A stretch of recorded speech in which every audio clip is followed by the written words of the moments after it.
चलिए तो इस ब्लॉक में अपन स्टार्ट करेंगे। कंपाउंड्स में आज आपको पढ़ाऊंगा।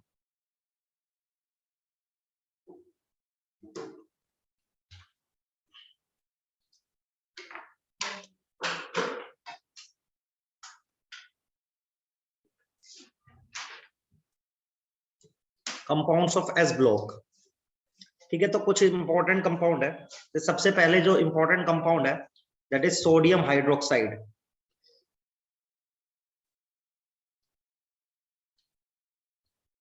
जिसका फॉर्मूला आप सबको पता होगा, NaOH होता है। इसकी कुछ इंपॉर्टेंट बातें हैं। पहली बात, ये व्हाइट सॉलिड होता है। ठीक है, व्हाइट सॉलिड होता है और हाइग्रोस्कोपिक होता है। हाइग्रोस्कोपिक का मतलब क्या होता है बेटा? ये मॉइस्चर को एब्जॉर्ब करता है, वाटर एब्जॉर्बिंग। बताओ, जैसे नमक को रख देते हो तो थोड़ा गीला गीला हो जाता है ना, ऐसे भी हो जाता है। ठीक है, अब इसका सबसे पहले मेथड ऑफ प्रिपरेशन कि कैसे बनाया जाता है। मेथड ऑफ प्रिपरेशन,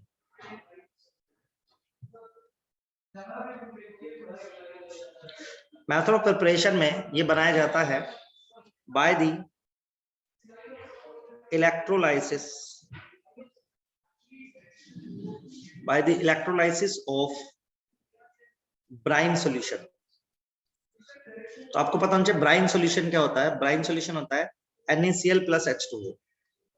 ठीक है, NaCl प्लस H2O को ब्राइन सॉल्यूशन बोलते हैं। इलेक्ट्रोलाइसिस शायद आपने पढ़ा हो कैसे होता है। एक होती है एनोड होती है बेटा, एक होती है कैथोड, है ना। एनोड पर एनायन जाता है, तो एनायन कौन है? Cl minus.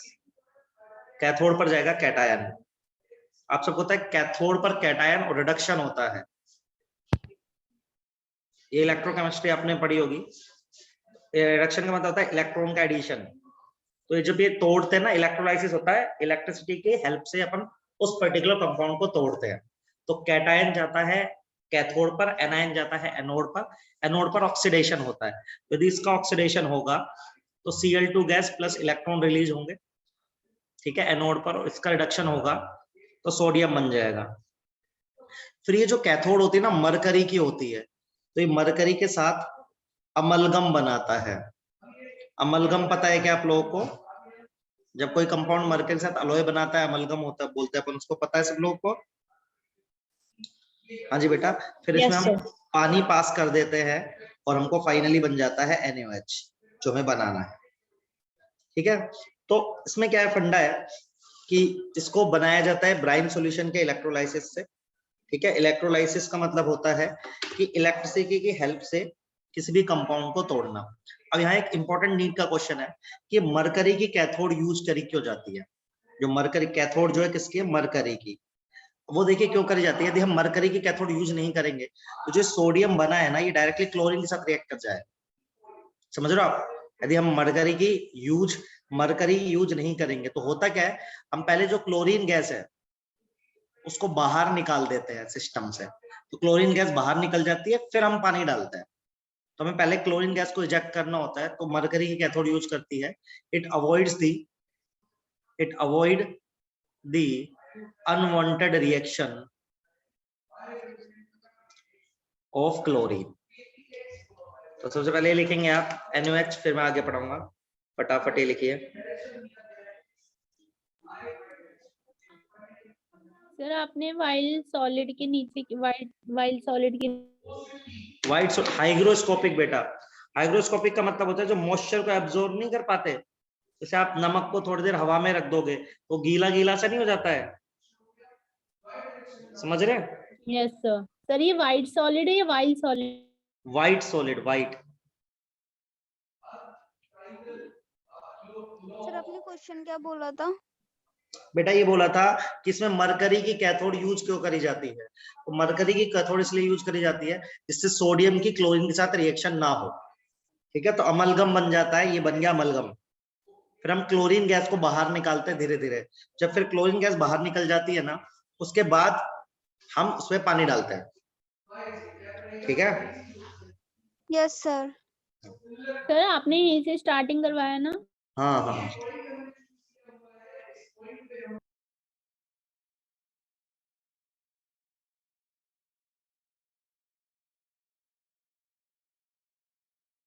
कितना हो गया बेटा? 1 मिनट सर।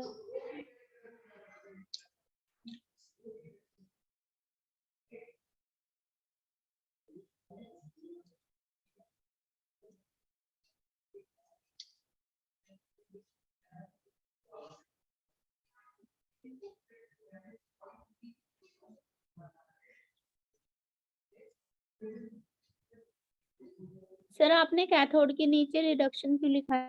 बेटा कैथोड पे हमेशा रिडक्शन होता है, एनोड पे ऑक्सीडेशन होता है। ये पढ़ा नहीं है क्या आपने भी इलेक्ट्रोकेमिस्ट्री?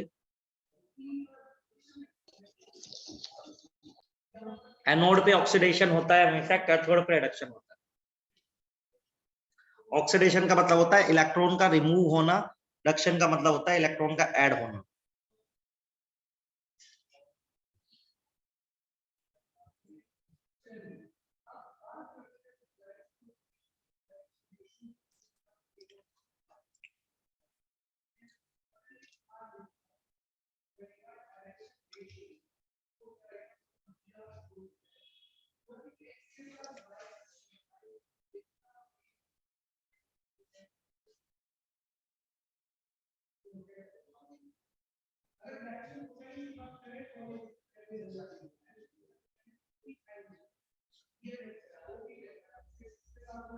आगे बढ़े बेटा। सर आपने ग्रीन में क्या लिखा है? HTA। HTA सर ये जहाँ पे अनवांटेड लिखा है आपने ग्रीन में, it last avoids the unwanted reaction of chlorine, ये लिखा है मैंने। It avoids the unwanted reaction of chlorine.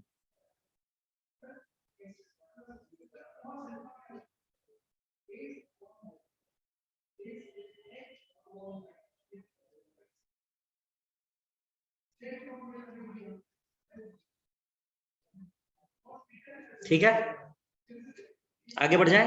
तो ये पहला कंपाउंड था, तो प्रिपरेशन याद होनी चाहिए आप सबको इसकी। तो इसकी प्रिपरेशन होती है ब्राइन सॉल्यूशन के इलेक्ट्रोलाइसिस।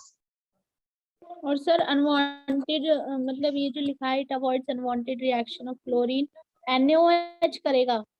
नहीं बेटा, जैसे सोडियम बना तेरा तो सीधा पानी डाल देगी, तो होगा क्या, NaOH किसके साथ रिएक्शन कर लेगा? क्लोरीन के साथ, तो फिर बनेगा ही नहीं NaOH। तो हम पहले क्लोरीन गैस को निकाल देते हैं, इतने सोडियम मरकरी के साथ अमलगम बना लेता है, सेट हो जाता है, फिर क्लोरीन गैस रिलीज हो जाती है, फिर हम इसके अंदर H2 डाल के NaOH बना लेते हैं। सही है, ओके सर। आगे बढ़ जाए बेटा। Yes sir. नेक्स्ट कंपाउंड बेटा आपके सिलेबस में जो है वो है Na2CO3, ये तो आपने सुना भी होगा। Na2CO3 .10H2O, क्या बोलते हैं इसको, याद पता है क्या किसी को? Washing soda. Yes sir, sodium chloride, sodium carbonate. हाँ, और इसका नाम है वॉशिंग सोडा। सही है, तो इसकी बातें कर लेते हैं। ये भी वाइट कलर, वाइट सॉलिड होता है, वाटर सोल्यूबल तो होता ही है, आप सब देखते हैं, यूज ही करते हैं इसको। सही है, अब देखिए यार, इसको बनाने का तरीका बहुत इंपॉर्टेंट है, ये आपको आना चाहिए। इसके बनाने के तरीकों को बोलते हैं सोल्वे प्रोसेस।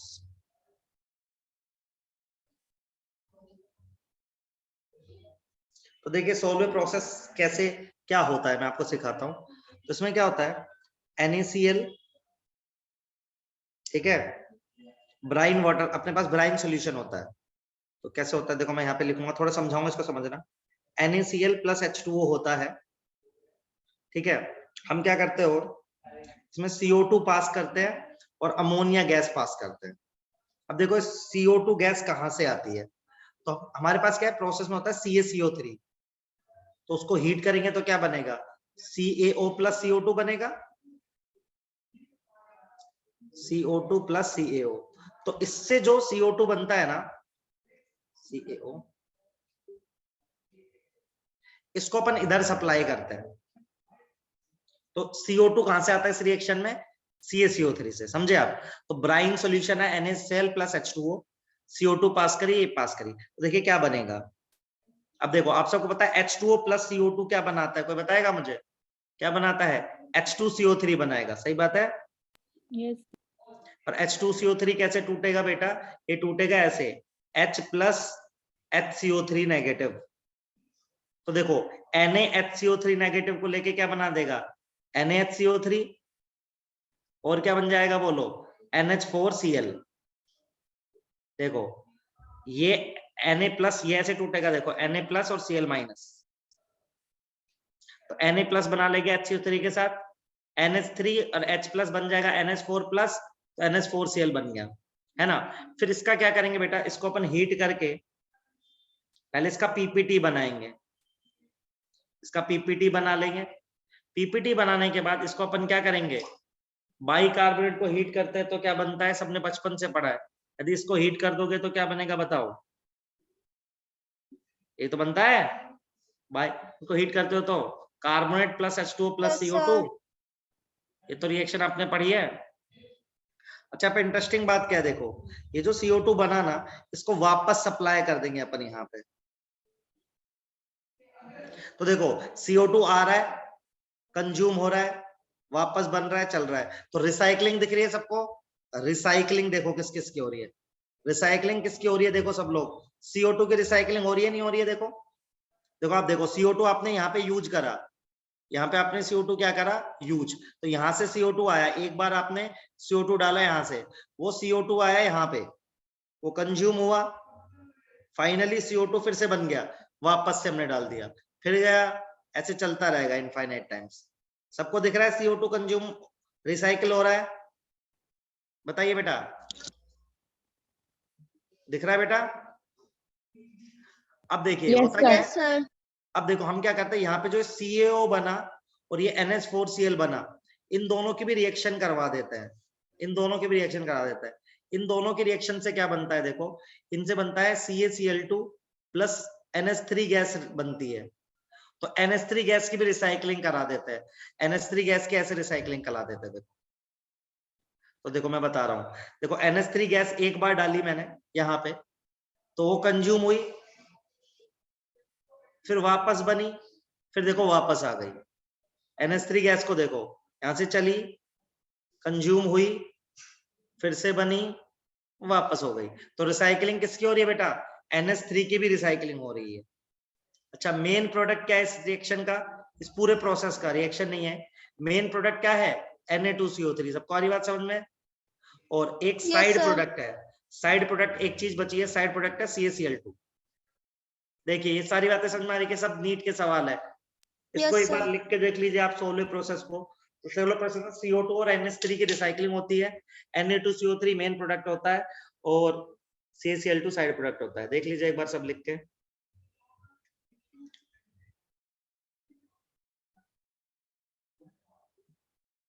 सर ये जो CO2 बना है वो वापस चला जाएगा? वापस चला जाएगा बेटा, तो रिसाइकिल हो रहा है ना, ऐसे NH3 Yes, जो sir. बना है वो वापस चला जाएगा, तो कभी खत्म नहीं होगा वो, सही है। Okay, sir. तो इसको बोलते हैं सोलवे प्रोसेस, से वॉशिंग सोडा बनाया सर यहाँ जाता पे है। साइड प्रोडक्ट H2O भी नहीं होगा? नहीं, पानी तो बेटा होगा ही, पानी तो खैर सॉल्वेंट है ना, उसको प्रोडक्ट की तरह नहीं यूज कर सकते, ये है side product. Okay, sir.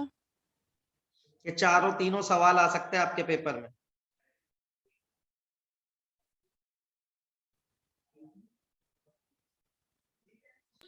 Sir side product मतलब? बेटा हमको Na2CO3 चाहिए था ना सिर्फ, उसके अलावा CaCl2 ही बना है ना, बाकी सब तो रिसाइकिल ही हो रहा है। Yes, sir.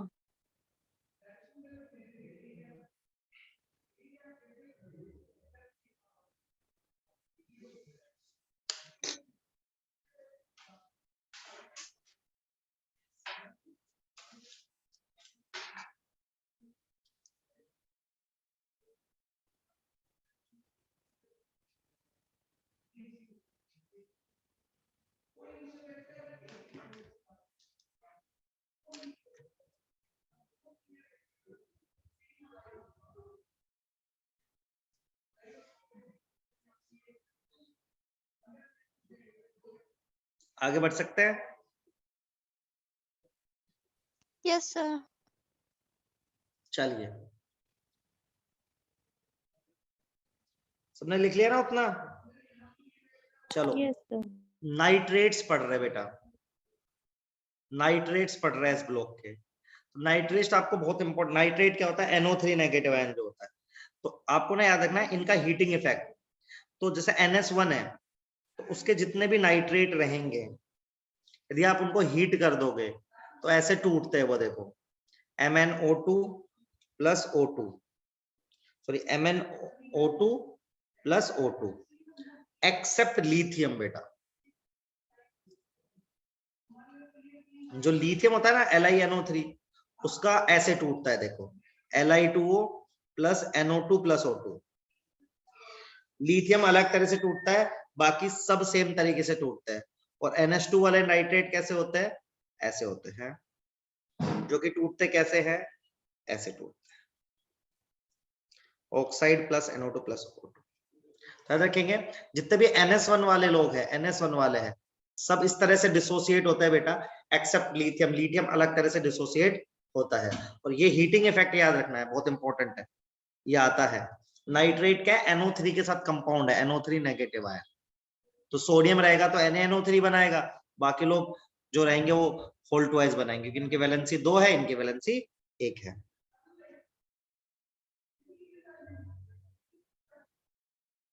सर ये M के बाद NO3 कौन सा बेटा, हाँ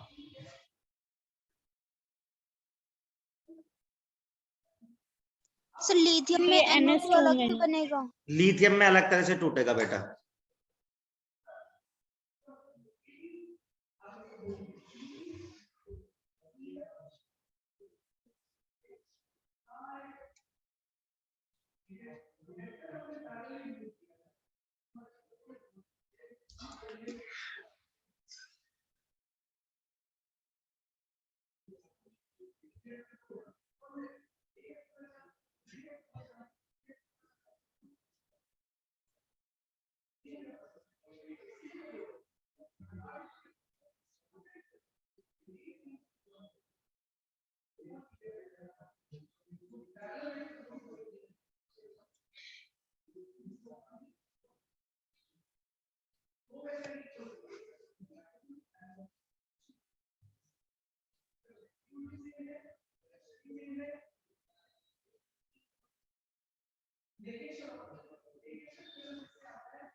आगे बढ़ जाए।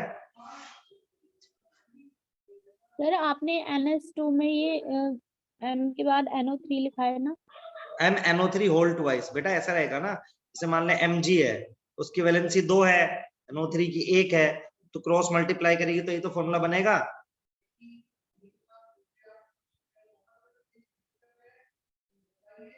सही है।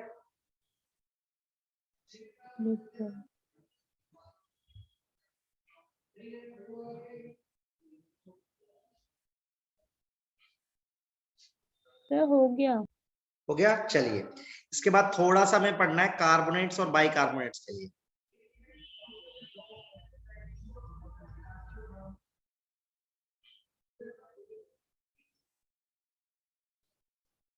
कार्बोनेट कौन सा आयन होता है बेटा, CO3 नेगेटिव। बाइकार्बोनेट होता है HCO3 नेगेटिव। सही है। So this is carbonate, this is bicarbonate. तो देखो सबसे पहले NS1 की बात कर लेते हैं, ठीक है। तो NS1 में जो कार्बोनेट एंड बाइकार्बोनेट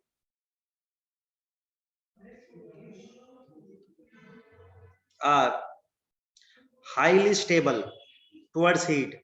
यहाँ पे भी एक नीट का क्वेश्चन बेटा, टुवर्ड्स हीट, ये याद रखना, बहुत इंपॉर्टेंट क्वेश्चन है, ये याद ही रखना आप, ये कई बार पूछा जा चुका है। तो याद रखेंगे कि जो Li2CO3 होता है ना वही टूटता है बस, किसमें, Li2O प्लस CO2 में, समझ रहे हो, बाकी लोग नहीं टूटते। जैसे Na2CO3 को करोगे ना हीट तो टूटेगा ही नहीं, So only lithium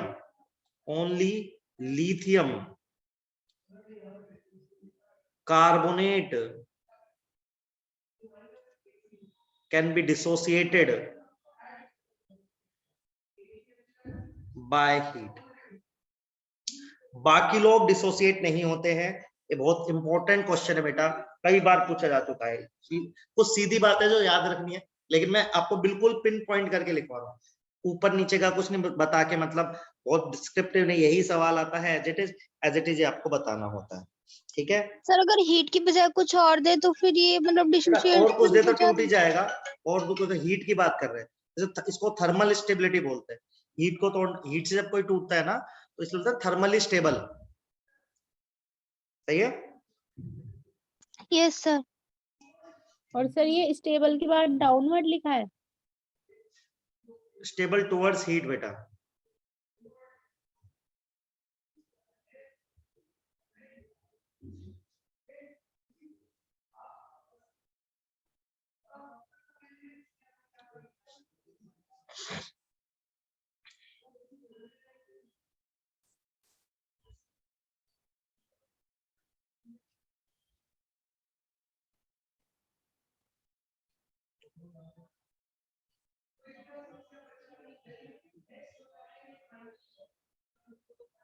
लिख लिया? Yes sir. अब ना कुछ रिएक्शंस है एस ब्लॉक की, जिनकी मैं शॉर्टकट ट्रिक बता रहा हूं आपको।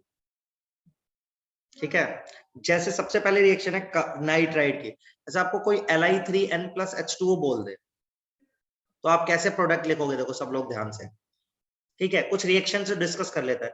आपको पता है लिथियम +1 में जाएगा भाई, सही बात है, और नाइट्रोजन कितने में जाएगा बोलो? ये ऐसे टूटेगा ना ये, और पानी कैसे टूटेगा बोलो? तो एक बात बताओ, ये N3 नेगेटिव पानी से क्या खींचेगा? H+ खींचेगा कि नहीं खींचेगा? कितने H+ खींचेगा कोई बताओ? 3 चार्ज है तो 3 नेगेटिव है तो 3 H+ खींचेगा, तो NH3 बन जाएगा। और क्या बन जाएगा बताओ? Li के साथ कौन चला जाएगा? OH। रिएक्शन समझ में आ रही है सबको? बताओ। अच्छा, जैसे एक और रिएक्शन है, जैसे मैग्नीशियम का, ठीक है, Mg3n2 + H2O। कैसे सोल्व करोगे बेटा? देखो सब लोग, आपने देखा इसके अंदर क्या क्या होगा? Mg तो +2 पे जाता है, नाइट्रोजन N3 नेगेटिव, पानी को भी तोड़ लो, बताओ प्रोडक्ट बताओ सब लोग। N3 नेगेटिव पानी से H+ खींचेगा तो क्या बनेगा? NH3। और Mg कितने OH खींचेगा? MgOH whole twice. एकदम सही है, ये बात सबको समझ में आई? Yes sir. सही है। अब ऐसे ही जैसे मान लो आपके पास आ गया Be3n2, Be3n2 आ गया बेटा, तो बताओ प्रोडक्ट बोल के फटाफट क्या बनेगा? तो NH3 बन जाएगा, और क्या बन जाएगा? BeOH whole twice. इतनी बात समझ में आई सबको? तो देखो, जैसे तुमने नाइट्राइड की रिएक्शन पढ़ी, वैसे ही हम कार्बाइड की भी रिएक्शन पढ़ सकते हैं। कार्बाइड की कैसे पढ़ेंगे? देखो, जैसे मान लो आपका क्या Be2, कार्बाइड क्या होता है सबको पता होना चाहिए पहले, Be2C+H2O। कार्बाइड मतलब C4 नेगेटिव आयन, समझ रहे हो आप? अच्छा, यदि आप इसको तोड़ोगे तो कैसे टूटेगा बोलो? ये टूटेगा Be2+ और C4 नेगेटिव। बताओ पानी से क्या खींचेगा? C4 negative. H+ खींचेगा, कितने H+ खींचेगा? 4। तो क्या बनाओगे बोलो? अरे समझ में आ रहा है? Yes sir. बताओ, ये क्लियर है कि नहीं क्लियर है सबको? यस तो याद, सर। जैसे कोई बोलते, जैसे मान लो ऐसे बोल दे कोई CaC2+H2O, सही है? कैसे करोगे बोलो? तो आपने देखा कैल्शियम पर +2 होता है ना बेटा? Yes sir. तो सामने वाले पे कितना आएगा? C2 2 नेगेटिव हो जाएगा, इस पे 2 प्लस है तो 2 माइनस। अब बताओ क्या बनाओगे? C2H2 प्लस क्या आ जाएगा? CaOH whole twice. सबको ये टेक्निक समझ में आ रही है कि नहीं आ रही? बताओ, आया ना? बताओ भाई। Yes sir. ऐसे कर लोगे, ये कार्बाइड और नाइट्राइड की सारी रिएक्शन आप ऐसे सॉल्व कर सकते हो, सही है? Yes sir. स्टोरी बता दो। क्या बेटा? देखना बेटा, कैल्शियम पर +2 है तो C2 2 नेगेटिव है, तो कितने H+ खींचेगा पानी से? ये 2 H+ खींचेगा तो C2H2 हो जाएगा, और बाकी तो तुझे पता ही है कैल्शियम अपना हाइड्रोक्साइड बनाएगा। सर ये कार्बाइड के लिए है। ये नाइट्राइड की लिखी है, इधर इधर नाइट्राइड की लिखी है, इधर कार्बाइड की लिख दी। सही है।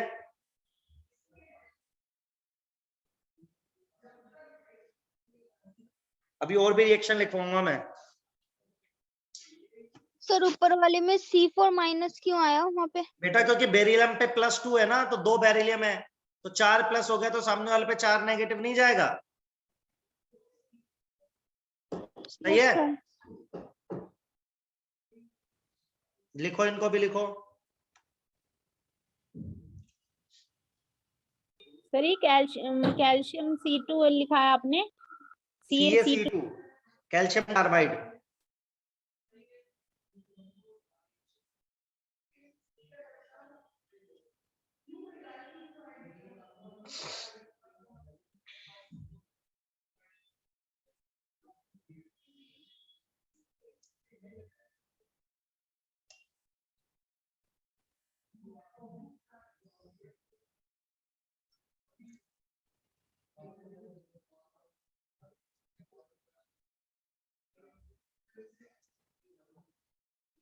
आगे बढ़ जाऊं। Yes sir. एक ना, एक बहुत इंपॉर्टेंट रिएक्शन होती है, reaction of NaOH with amphoteric oxide. Amphoteric oxide कितने लोग समझते हैं क्या होते हैं, बताओ। देखो ऑक्साइड 4 तरह के होते हैं, एसिडिक, बेसिक, न्यूट्रल और एम्फोटेरिक। एम्फोटेरिक का मतलब रहता है both acid as well as base. पता है क्या किसी को? यस सर पता है। Yes sir. है ना, बेस। अच्छा पता है तो सुनो, इसकी रिएक्शन बहुत इंपॉर्टेंट है।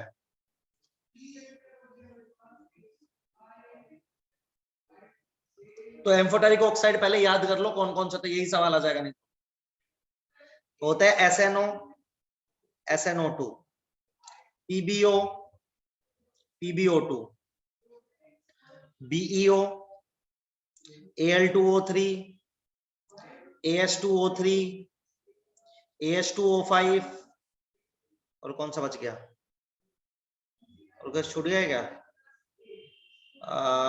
ZNO exactly. और मुझे इतने याद आ रहा है अभी, वैसे इतने होते हैं। अब मान लो आपके साथ ये रिएक्शन आ जाए, सब लोग ध्यान सुनना जो मैं बता रहा हूँ, ये छोटे छोटे टेक्निक्स है। जैसे मान लो आपको रिएक्शन लिखना जाए NaOH प्लस SNO2। अच्छा मेरी बात याद रखना, ये जो कंसेप्ट है ना मेरा, ये सिर्फ और सिर्फ एम्फोटेरिक ऑक्साइड के लिए ही है। तो जुगाड़ बनाना है आपको, क्या बनाने बता रहा हूं मैं। यहाँ है ऑक्सीडेशन नंबर, यहाँ X है, यहाँ Y। तो मेरी तरह याद रखना, 2 में बनता है 2-2, 3 में बनता है 3-3, 4 में बनता है 2-3। कैसे याद रखोगे बेटा?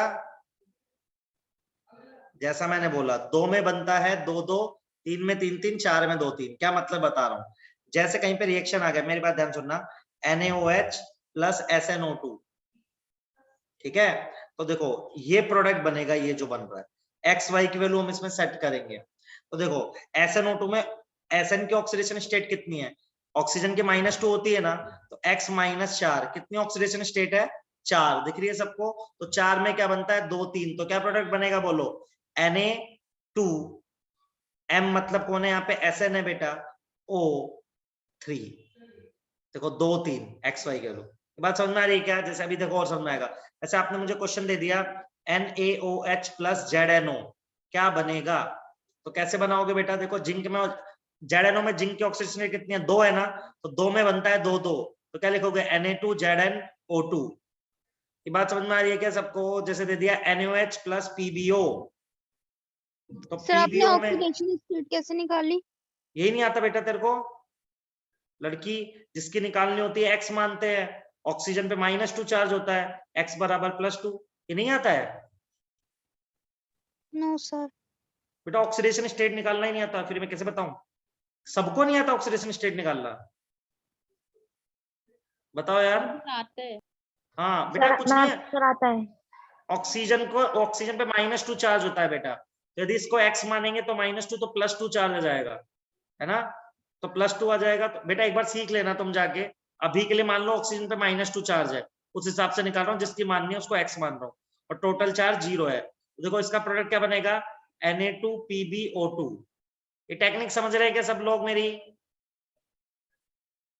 सबको समझ में आ गया क्या ये? बोलो हाँ या ना। सर एक बार ये वाला बता दो, XYO। बेटा मैं क्या कह रहा हूँ सुन, ऑक्सीडेशन स्टेट निकालनी है। फिर मैंने कहा दो में, जैसे मान लिया यहाँ पे 4 आया हो, तो 4 में तूने 2 और 3 याद रखा है, मतलब x की वैल्यू 2 पुट करनी है, y की वैल्यू 3 पुट करनी है, तो आंसर क्या आएगा? Na2SnO3। सही है। जैसे जिंक में ऑक्सीडेशन टाइप +2, तो 2 2 बनेगा, तो क्या आएगा? Na, x की वैल्यू 2 और y की वैल्यू 2 और m हो गया जिंक। समझी लड़की? सही है। बस इसमें एक रिएक्शन आपको खुद से याद रखनी है, ये बहुत इंपॉर्टेंट है। NaOH प्लस Al2O3, ये इसके हिसाब से नहीं होगा, इसमें बनता है NaAlO2। ये एक्सेप्शनल है, ये याद रखना है, बाकी सारे इससे हो जाएंगे। समझ में आ रहा है क्या? एक बार आप करके देख लो, लिख के देख लो, कुछ डाउट हो तो पूछो। कुछ नहीं करना, ऑक्सीडेशन स्टेट निकालनी है, फिर उस हिसाब से x और y की वैल्यू सब्स्टिट्यूट करनी है। समझ रहे हो? और बीच में मेटल रख देना। जैसे Sn की 4 आई, तो मैंने x की वैल्यू 2 रखी तो Na2 हो गया, y की वैल्यू 3 रखी तो 3 हो गया, m मतलब Sn है तो Sn रख दिया। सही है। देखिए बेटा, अभी क्लियर है क्या? सर m का मतलब हमेशा ऐसे नहीं होगा? नहीं, अच्छा, m का मतलब जो भी मेटल है, जैसे पहले क्वेश्चन में Sn है, दूसरे में जिंक है, तीसरे में Pb है। Yes sir, yes sir. जैसे मान ले आप तो AH2O3 ले ले, मान ले ये वाला क्वेश्चन आ जाए तेरे पास, सुन। जैसे मान ले तेरे पास आ गया NaOH प्लस AH2O3, तो AH2O3 में AS की ऑक्सीडेशन स्टेट कैसे निकालोगे? देखो, इसका x मानोगे तो 2x, ऑक्सीजन -6 बराबर 0, तो +3 आ रही है, तो कैसे लिखोगे बोलो? Na 3 में बनता है 3, Na3 बीच में AS, फिर क्या आ जाएगा? O3। समझ गए? बताइए बेटा, क्लियर है अभी सबको? Yes sir. ठीक है, एक बार इसको लिख के देख लीजिए, ये बहुत काम आएगा बेटा आपके।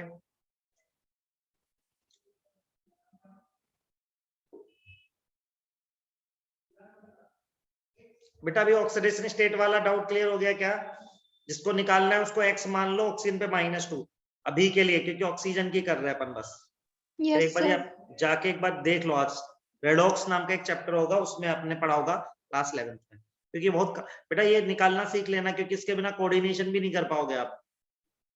ये ओके बहुत सर।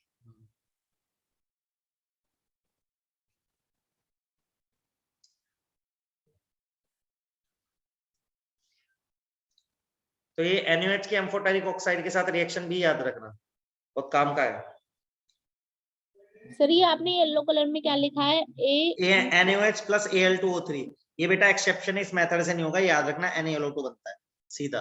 यदि तू मेरे तरीके से करेगी तो 3 ऑक्सीडेशन स्टेट है, तो Na3AlO3 बनना चाहिए था, लेकिन नहीं बनता है, NaAlO2 बनता है।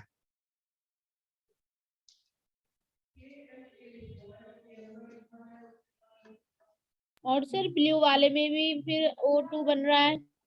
बेटा जिंक +2 ऑक्सीडेशन स्टेट में है, तो 2 में तो 2 2 ही बनता है ना बेटा। ये ऑक्सीडेशन स्टेट है, 2 आएगी तो x y की वैल्यू 2 2, 3 में 3 3, 4 में 2 3। समझी? और सर ये आपने जो येलो में लिखा है ये एक्सेप्शन है। हाँ, मेरे इस मेथड का एक्सेप्शन है, मेरे इस तरीके से नहीं हो रहा ये।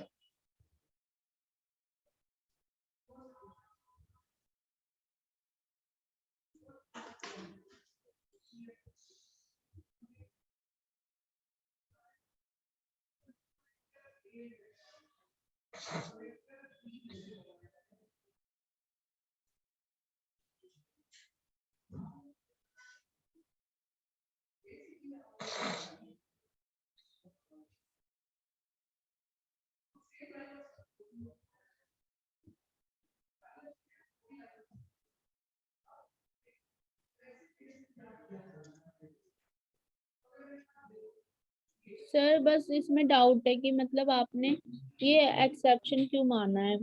बेटा क्योंकि देख, Al2O3 में ऑक्सीडेशन स्टेट कितनी है एल्युमिनियम की बता? सर +3। यस सर, +3 है। तो क्या बनना चाहिए था 3 में? ये बनना चाहिए था ना, Na3AlO3 नहीं बनना चाहिए था मेरे तरीके से? 3 में Yes, 3 3 sir. नहीं Yes, बनता, यही बता रहा हूँ। Okay, sir. सही है? Yes, sir. अब clear है. आगे बढ़ सकते हैं आप? Yes, sir. हाँ बेटा, Yes, Yes, sir. sir. हाँ। इसके बाद आपको ना एक रिएक्शन और है, भी डायरेक्ट याद रखनी है।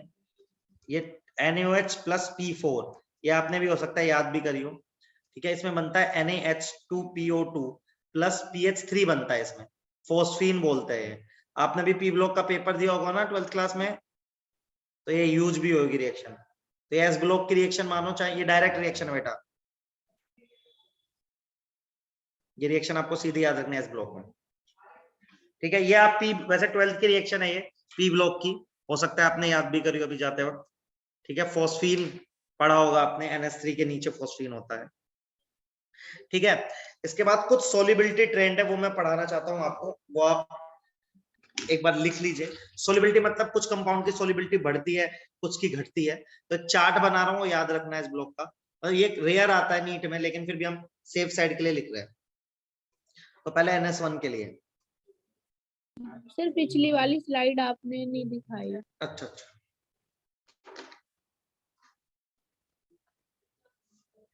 मैं यहाँ पे लिख देता हूँ फिर, है ना। Lithium, sodium, potassium, rubidium, caesium.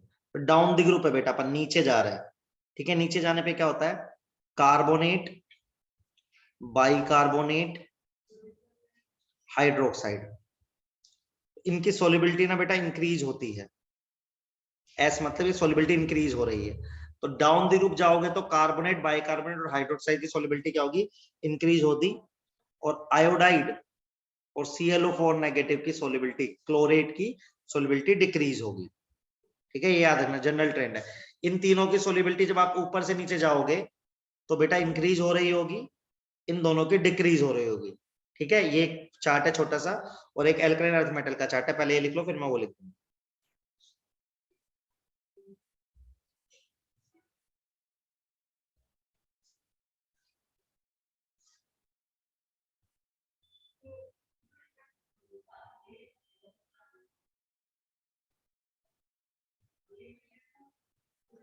Sir इसमें आपने क्या बताया?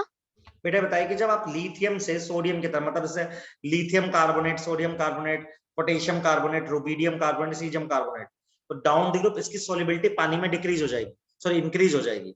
तो कार्बोनेट की, बाइकार्बोनेट की, हाइड्रोक्साइड की solubility down the group increase होती है, आयोडाइड और क्लोराइड की डिक्रीज होती है, ये बताया, ठीक है। ऐसे मान लो बेरिलियम, इसमें जब आप ऊपर से नीचे जाओगे बेटा तो देखो ये क्वेश्चन आ सकता है कभी कभी। तो कार्बोनेट और सल्फेट की सोलिबिलिटी कम होती है, मतलब डिक्रीज होती है, और हाइड्रोक्साइड की सोलिबिलिटी इंक्रीज होती है। बस ये याद रखना है आपको, और ज्यादा याद रखना। सर जब इनकी रिएक्शन होगी इनके साथ बेटा लिथियम रिएक्शन नहीं, की, सोलिबिलिटी, जैसे लिथियम कार्बोनेट को तो पानी में घोलेगी, सोडियम बाइक कार्बोनेट को घोलेगी, तो सबसे ज्यादा कौन घुलेगा, तो सबसे ज्यादा घुलेगा सीजियम कार्बोनेट, समझी। यस पानी के सर, अंदर सोलिबिलिटी देख रहे हैं, सही है बेटा। Yes sir. मैंने आपको ना मैक्सिमम सारी बातें लिखवा दिया बेस ब्लॉक की। इसके बाद ना आपको एनसीईआरटी रीड करना कंपलसरी है, क्योंकि कुछ कुछ कंपाउंड जैसे मैं भी दिखा देता हूं। आपने इतना लिख लिया?